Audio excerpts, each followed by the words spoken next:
Para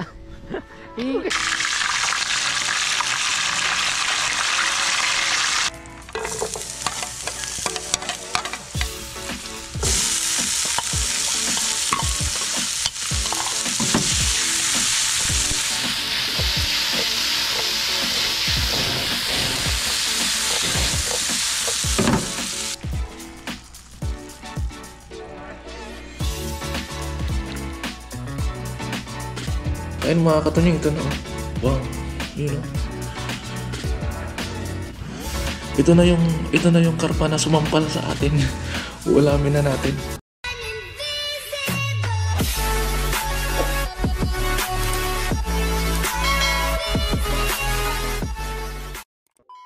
So what is up mga katunying, another day, another vlog, at welcome back sa ating YouTube channel. And time check tayo mga katunying is 5:06 ng umaga. Bale hindi tayo makapagsalita ng malakas, adjust ko na lang yung volume mamaya pag nag-edit tayo. Tas dahil tulog pa yung mga iba natin kasama mga katunying, dahil sobrang aga pa at kailangan natin maging maaga para mauna tayo sa pagluluto. Dahil kapag nagsabay-sabay na mga katunying ay at nahuli tayo, hindi na tayo makakapag-garden.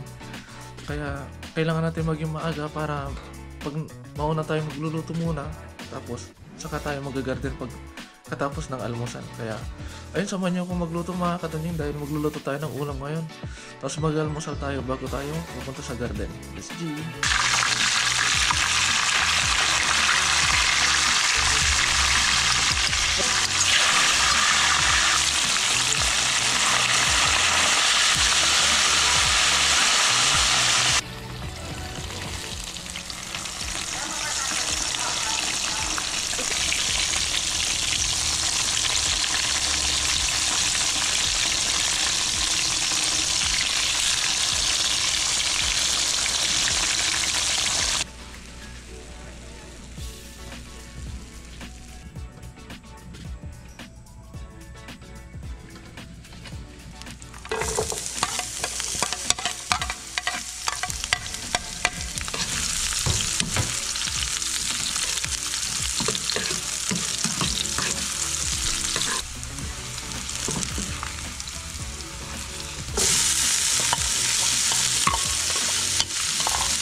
Okay.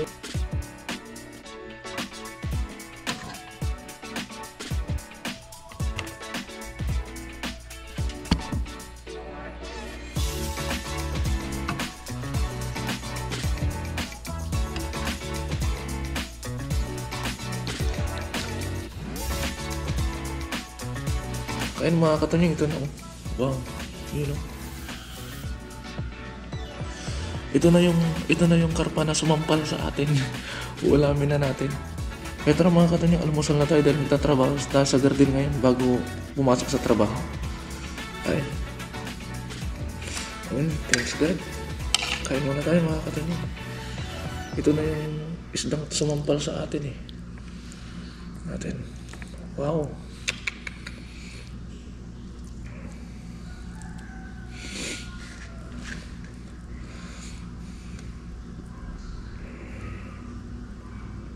The perfect bite.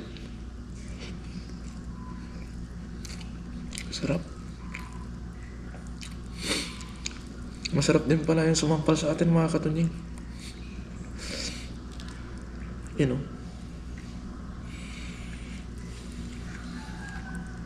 Another bite.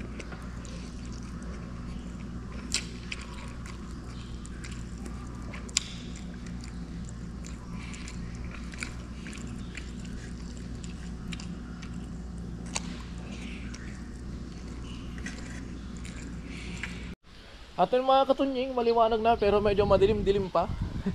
Yun, no? Medyo maliwanag na pero medyo madilim pa pero pwede na mga katunying. Dahil tayo ngayon ay garden na muli. So, a day in my garden.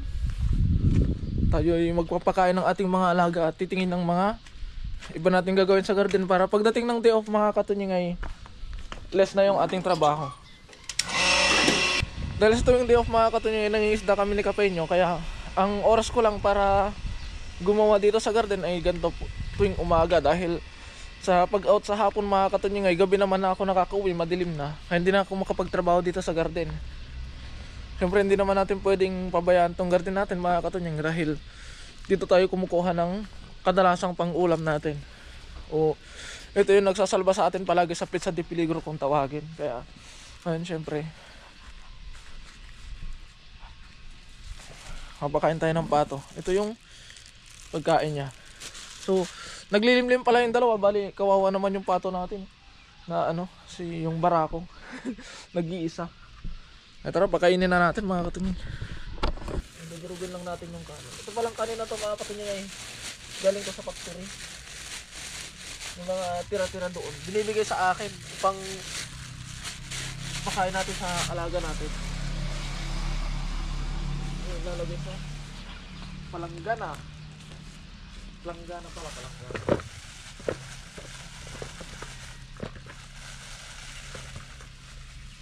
As iba sa lupa. Dahil kapag sa lagayan mga katunying ayaw nilang kainin. Pero kapag nasa lupa kinakain nila. Diba sa lakas ng trip. At ayun, syempre magpapakain na tayo ng ating mga alaga mga katunying.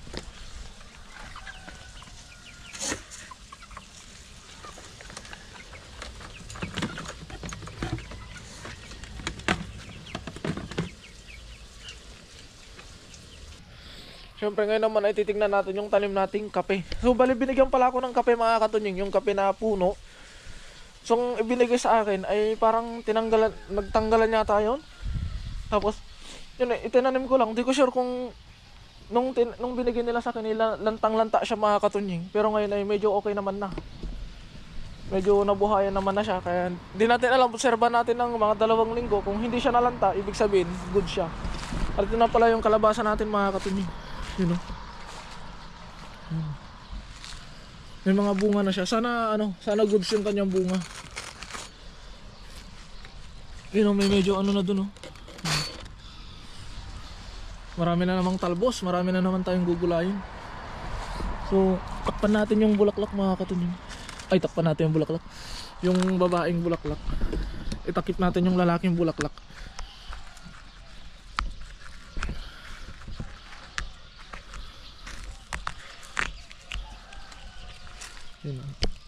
Ganito kasi yung turo sa akin mga katunying. Ilagay ko lang dyan. Takpan ko. Yan. Ito pala yung binigay sa akin mga katunying na kape. Yan kape yan mga katunying. Tas yun kape din. Bali 8 puon.